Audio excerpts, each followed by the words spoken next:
लालगंज नगर पंचायत चुनाव की तस्वीर साफ होते ही राजनीतिक सरगर्मी बढ़ी।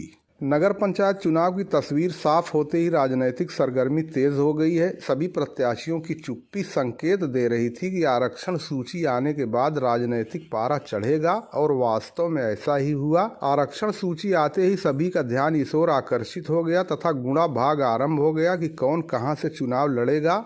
जहां मन के अनुकूल सीट आने के बाद लोग खुशी जाहिर कर रहे हैं, वहीं अखाड़े के बाहर कसरत करने वाले मायूस नजर आने लगे हैं। उन्हें इस बात का मलाल है कि उनकी इच्छा के अनुसार आरक्षण सूची नहीं आई। लालगंज में अध्यक्ष बनने का सपना देख रहे सामान्य तथा अन्य लोग सूची आने से निराश देखे जा रहे हैं। वहीं कुछ लोगों की उम्मीद जग गई है कि उनके मन की मुराद पूरी होने वाली है। कुल मिलाकर आरक्षण सूची आने के बाद कुछ लोगों के चेहरे मुरझाए नजर आ रहे हैं तो कुछ लोगों की बाँछें खिल गई हैं।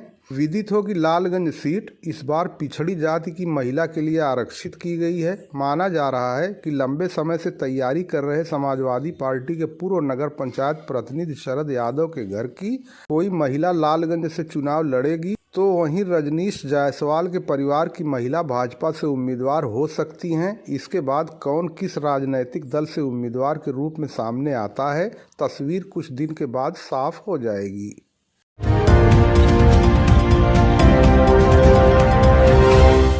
पुलिस अधीक्षक ने थाना सरायमीर का निरीक्षण करते हुए दिए आवश्यक दिशा निर्देश।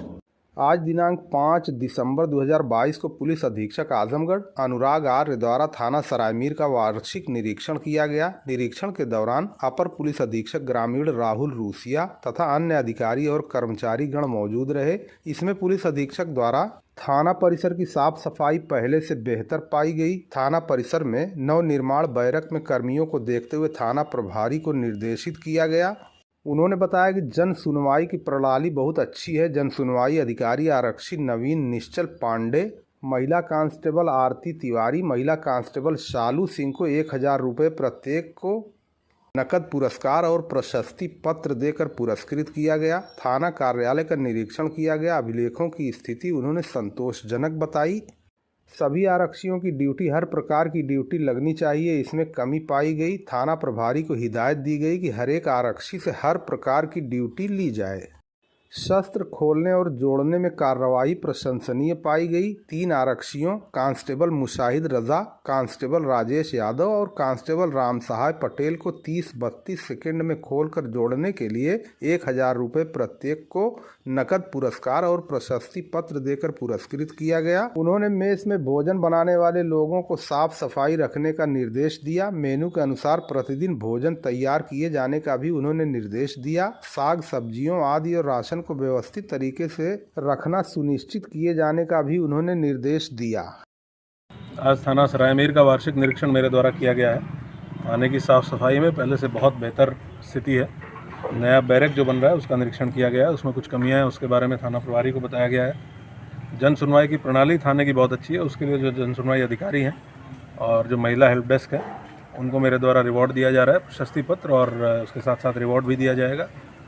जो थाना कार्यालय है उसमें उसका निरीक्षण किया गया। अभिलेखों की स्थिति संतोषजनक है। कुछ चीज़ें हैं, सभी सिपाहियों की ड्यूटी, हर प्रकार की ड्यूटी हर सिपाही की लगनी चाहिए, इसमें इस थाने में कमी पाई गई। इसके लिए थाना प्रभारी को हिदायत दी गई है और ड्यूटी मुंशी को भी बताया गया है कि हर एक सिपाही से हर प्रकार की ड्यूटी ली जाए, ताकि हर सिपाही को ये अनुभव हो सके कि किस किस प्रकार की ड्यूटियाँ वो अपने क्षेत्र में कर सकता है।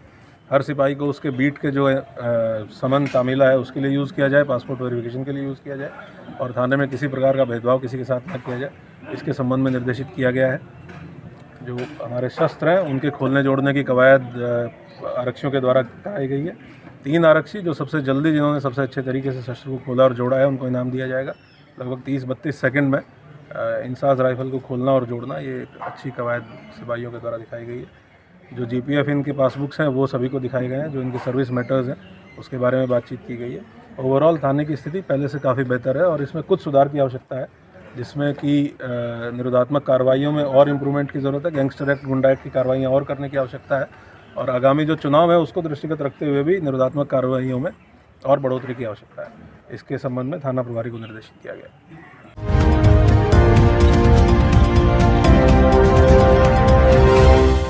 बघरवा उर्फ मौलनापुर में छुट्टा पशुओं का आतंक, काश्तकार परेशान बन रहे हैं दुर्घटना का कारण।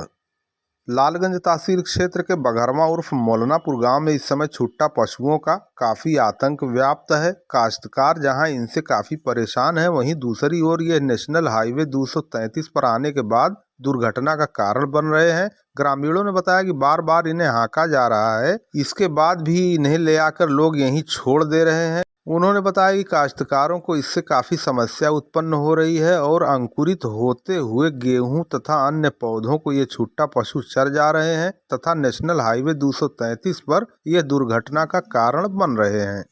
बघरमा और मोलनापुर में गाय के तांडव मच गया है, पूरा किसान परेशान है। सरसों और कब से है ये तांडव? कब से तांडव है? अरे अब कितना बताएं जोड़ के।